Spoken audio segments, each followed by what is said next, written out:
ಸತ್ಯವೇ ಮಾತು, ಅನುಮಾನವೇ ಇಲ್ಲ. ನಿನ್ನ ಮಾತುಗಳ ಮನಸ್ಸಿಗೆ ಆನಂದವನ್ನೇ ತಂದಿದೆ. ನೀರಿನಲ್ಲಿ ಸಾಗುತ್ತಿರುವಂತಹ ಕಸದ ಕಡ್ಡಿಯೊಂದು ಮತ್ತೊಂದು ಕಡ್ಡಿಯ ಕೊಂಡಿಗೆ ಸಿಲುಕಿ ಜೊತೆಯಾಗಿ ನೀರಿನಲ್ಲಿ ಬಹುದೂರವೇ ಸಾಗಿ ಹೋಗುತ್ತದಂತೆ. ವ್ಯಕ್ತಿಯ ಜೀವನವೂ ಕೂಡ ಹಾಗೆ. ಎಲ್ಲಿಯೂ ಇದ್ದವನು ನೀನು, ಎಲ್ಲಿಯೂ ಇದ್ದವಳು ನಾನು. ನಾವಿಬ್ಬರು ಜೊತೆಯಾಗಿ ಸಾಗಬೇಕೆನ್ನುವಂಥದ್ದು ಅದು ವಿಧಿ ನಿರ್ಣಯ. ಅದನ್ನು ತಪ್ಪಿಸುವುದಕ್ಕೆ ಯಾರಿಂದಲೂ ಸಾಧ್ಯವೇ ಇಲ್ಲ. ಆದ್ರೆ ಒಂದು ಶಾಶ್ವತವಾಗಿ ನೀ ನನ್ನ ಜೊತೆಯಾಗಿರ್ಬೇಕೆನ್ನುವುದೇ ನನ್ನ ಆಸೆ. ಅದನ್ನ ಒಪ್ಪಿಯೇ ನಾನು ನಿನ್ನ ಹತ್ತಿರಕ್ಕೆ ಬಂದವನಲ್ಲ. ಅರಮಿಂದ ಬರುವಾಗಲೇ ತೀರ್ಮಾನಿಸಿಕೊಂಡು ಬಂದೆ, ಇನ್ನು 5 ದಿವಸದಲ್ಲಿ ಮದುವೆಯಾಗಿ ಬರ್ತೇನೆ ಅಂತ. 5 ದಿನ ಇದೆಯಲ್ಲ? 5 ದಿವಸ ಅಲ್ಲ, ದಿವಸವೇ ಇಲ್ಲ. ಅಂದ್ರೆ ಈಗಲೇ ಮದುವೆ ಆಗ್ಬೇಕು. ಎಲ್ಲಿ ಹೋಗುದಾಕೆ ಪೆರಡೂರು ದೇವಸ್ಥಾನಕ್ಕೆ ಹೋಗುವ, ಅಲ್ಲಿ ಕಲ್ಯಾಣ ಮಂಟಪ ಉಂಟು, ಅಲ್ಲಿ ಮದುವೆ ಹಾಕೊಂಡು ಬರುವ. ಬಾಡಿಗೆ ನೀವು ಕೊಡ್ತೀರಾ? ಬಾಡಿಗೆ ನಾ ಕೊಡುದಾದ್ರೆ ಇನ್ನೇನಾದ್ರೂ ಮದುವೆ. ದೇವಾಲಯದ ಎದುರಿನಲ್ಲಿ ನಿಂತವರು ಇದೇ ದೇವರ ಸಮ್ಮುಖದಲ್ಲಿ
ಹತ್ತೆರಡು ದಿವಸ ಇರುದಲ್ಲ, ಹೋಗ್ಲೈತಿ ಸೌರ ಆಯ್ತೀರ ನೀವು ಕೂಗ್ಲಿಕ್ಕೆ? ಅವರೆಲ್ಲ ಕೂಗ್ತಿರು, ನೀನ್ ಕೂಗ್ಲಿಕ್ಕೆ ಹೋಗ್ಬೇಡ. ಮೊದ್ಲೇ ಹೊಲಿಗೆ ಹಾಕಿದ್ದಾರೆ, ರಕ್ತ ಹೊಡಿತದೆ ತಲೆ ಮೇಲೆ. ಹೋದ ಮಾರಿ ಎಷ್ಟು ಹೊಲಿಗೆ ಹಾಕಿರಿ ಕಣು? ಅಯ್ಯೋ 18 3 97 ಹೊಲಿಗೆ ಹಾಕಿರಿ. ಅಯ್ಯಪ್ಪ ವೈದ್ಯರು ಹೇಳಿಲ್ಲ ಕೂಗ್ಬಾರ್ದಂತ ಅಂತ ಇಲ್ಲ. ಇಲ್ಲಿ ಕಾಲ ಶಾಲೆಗೆ ಹೋಗೋ ಮಕ್ಕಳದೆಲ್ಲ ಕಟ್ಕೊ ಬೈದೇವ. ಶಾಲೆಗೆ ಹೋಗಿ ಅಂತ ಮಾಡಿದವ್ರ ಇನ್ನು ಶಾಲೆ ಇಲ್ಲ. ಇಲ್ಲ ನೀವೇನ್ ನೋಡ್ತಾ ಇದ್ದೀರ? ಏನ್ರ ಮದ್ವೆ ಏನ್ರ? ಹೌದ್ರ ಗೌಡ್ರ, ನೀವೀಗ ಬಂದ್ರ ಅಂದ್ರ ಒಬ್ರ ಬಂದ್ರ ಅಣ್ಣಪ್ಪ ಗೌಡ್ ಕರ್ಕ ಬಂದ್ರ ಒಟ್ಟಿಗೆ ಹೊಡಿಗೆ ಬಂದ್ರ ಅವ್ರ ಯಾಕೆ ಕೊಡ್ತಾರ? ವಾಸನೆ ವಾಸನೆ ಇಷ್ಟೊತ್ತು ಬರಲ್ಲ ಮರ, ಈಗೆಲ್ಲ ಮರ ಬಂತಾನ ಬಂತ ವಾಸನೆ ಅಂತ ಹೇಳಿದ್ರೆ ಹೆಣ್ಣಿನ ವಾಸನೆ. ಯಾವುದೇ ಕಾರಣಕ್ಕೂ ಇವತ್ತು ಎಣ್ಣೆ ವಾಸನೆ ಬರುವ ಪ್ರಶ್ನೆ ಇಲ್ಲ. ಯಾಕೆ? ನಮ್ಮ ಅಣ್ಣ ಸರಿ ಇದ್ದೆ ಇವತ್ತು ತಂದು ಕೊಡ್ಲಿಲ್ಲಲ್ಲ, ಅದಕ್ಕೆ ಸರಿ ಇದ್ದೇನೆ. ಆಗಲ್ಲ, ಹೆಣ್ಣಿನ ವಾಸನೆ. ಹೆಣ್ಣಿನ ವಾಸನೆ ಬರ್ಲಿಕ್ಕೆ ಎಂತಾಗಿದೆ? ಎಲ್ಲ ಪರಿಮಳವಾದ ನನಗೆ ವಾಸನೆ. ನಿನಗೆ ಹಿಟ್ಟು ಒಂದೇ ಬೂದಿ ಒಂದೇ ನಿನಗೆ.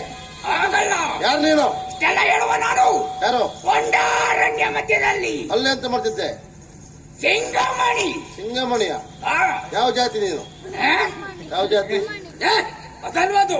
ಆ ಕಡೆ ಯಾವ ಜಾತಿ ಈ ಜಾತಿ ಅಂತ ಕೇಳೋ ಪ್ರಶ್ನೆ ಅಲ್ಲ. ಜಾತಿಲಿದ್ರೆ ಹೀಗಾಗುದಿಲ್ಲ. ಅದಲ್ಲ, ಅದು ಸಿಂಗಲ್ ಮಣಿ.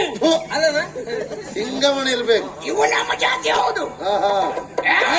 ಬರಬರ ಉದ್ದೇಶ ಏನು? ಮದುವೆಯನ್ನು ಕಳಿಸಿದ್ದೆ ಹೌದು ಅಂತಾದ್ರೆ ಮಹಾರಾಣಿಯವರು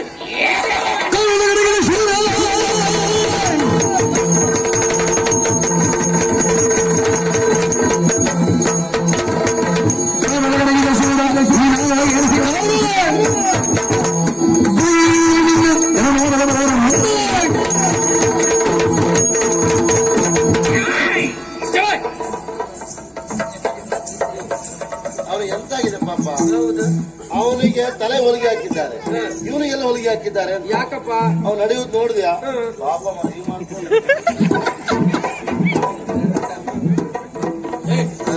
ಹಾಗಲ್ಲ, ಅವನಿಗೇನ್ ಸಮಸ್ಯೆ ಆಗಿದೆ ಅನ್ನೋದನ್ನ ಯಾರ್ಯಾರನ್ನು ಕೇಳಿದ್ರೆ ಪರಿಹಾರ ಗೊತ್ತಾಗ್ತದ? ಮತ್ತೆ ಅವನಲ್ಲೇ ಕೇಳ್ಬೇಕು. ಎಂತಾಗಿದ? ಪಾಪ ಮರೆ ಎಂತ ಸೆಕೆ ದಿವಸದಲ್ಲಿ ಯಾರಿಗೂ ಆಗ್ಬಾರ್ದು. 3 ಕುರ ಅಂತೆ, ಭಾರಿ ರಗಳೆ ಅದಲ್ವಾ? ಎಂತ ಮಾಡುದು ಅದಕ್ಕೆ? ಅದೊಂದು ಕೆಲಸ ಮಾಡು, ಬೆಳಿಗ್ಗೆ ಬೇಗ ಈ ಗಂಧ ತೇದಿ ಸುತ್ತ ಹಚ್ಚಿಕೊ, ಮತ್ತೆ ನಡುವು ಬಿಸಿಲಿಗೆ ಈ ಮಣ್ಣು ನಿಂತ್ಕೊ. ಬಿಸಿಲು ಬಿದ್ದು ಹೊಡೆದಕ್ಕೆ ಪಟಟ ಪಟಟ. ಇವನಿಗೆ 3, ಹಾ, ಅವನಿಗೆ ಎಷ್ಟು ಕೇಳು? ಅವ್ನು ಊರು ತುಂಬಾ ಅದೇ. ಅಲ್ಲ, ಅದ ಅಪ್ಪ ಯಾವ್ದದ? ಹಾ, ಯಾಕಂದ್ರೆ ಕಳೆದ ವರ್ಷ ನಿಂಗೆ 4 ಕೆಜಿ ಇತ್ತು ಕಣ. ನೀವು ಹೊಡೆದಿಲ್ಲ ಮರಿ ಅದನ್ನ. ಕೊಬ್ಬಳ ಕಳ್ಸಿದಲ್ಲ. ಹಣಕ್ಕಾಗಿ ಬಂದೆ ಅಂತ ಹೇಳಬೇಡಿ.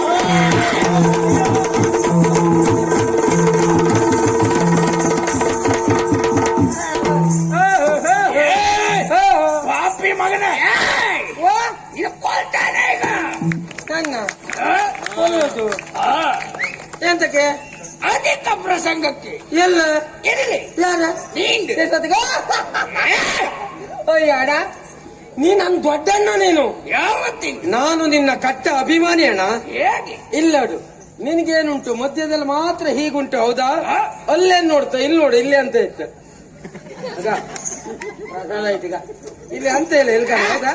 ನನ್ನ ಅಣ್ಣ ದೊಡ್ಡಣ್ಣ. ಓ, ಒಂದು ಕಡಿಮೆ ಆಯ್ತಲ್ಲ. ಯಾವ್ದಣ್ಣ?